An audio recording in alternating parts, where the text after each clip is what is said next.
Bizim qocalar nəinki qocalıq məqamına yetişirlər. Hətta onlar ömrün bu mərhələsini böyük həyat eşqi, əsl işgüzarlıqla yaşayırlar. Bu gördüyünüz mehriban qarı, obanın ən tanıqlı çörəkçisidir. İllərdən bəri topladığı səriştəni səxavətlə cavanlara öyrədir. Qarlı dağların leri işlədir, qarlı dağların leri işlədir. Min bir dərdə dərman olan, min bir dərdə dərman olan.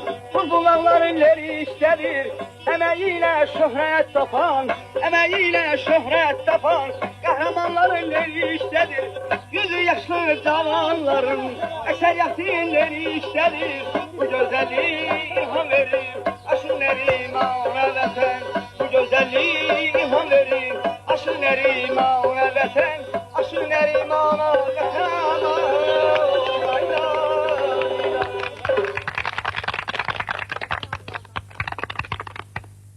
Sədaqət xanım Sovet Kəndi qəzetinin xüsusi müxbiridir. Gəlib Lerikə uzun ömürlülər haqqında məqalə yazmağa. Sədaqət xanım, bu Abdül kişidir. O, Ağaş babadır, Rəşid babadır, Nənə xanım nənədir. Abdül baba, neçə yaşınız var? 117 yaşım var. Özünüzü necə hiss edirsiniz? Özünü laf yaxşı hiss edirəm. Səhər dururam, həyatda bağımı suvarıram.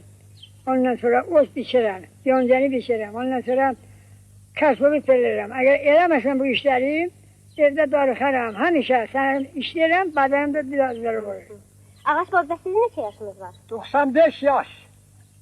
Sədaqət xanım, burada əyləşən uzun ömürlülərin 10 nəfərinin üst-üstə yaşı 1147 yaşdır. Ağaç baba, gündəlik yeməyiniz nədən ibarətdir? Hər saat süt. Ondan sonra biraz kərə yağır. Çox da yox, azmaz. Yumurta çağı, qatıq, süt, biraz da ayran. Bu at olmaz. Bu atın faul benim fikrimdən çıxıb. Ət haqqında söhbət gedərkən belə bir qəbul olunmuş qanunu haqqında danışmaq lazımdır ki, ət xörəkləri Azərbaycan xalqının daima ən sevdiyi xörəklərdən biri olmuş. Özü də qoyun əti həm ekstraktiv maddələrlə bol, həm də asan olunan qıda maddələrindən biridir.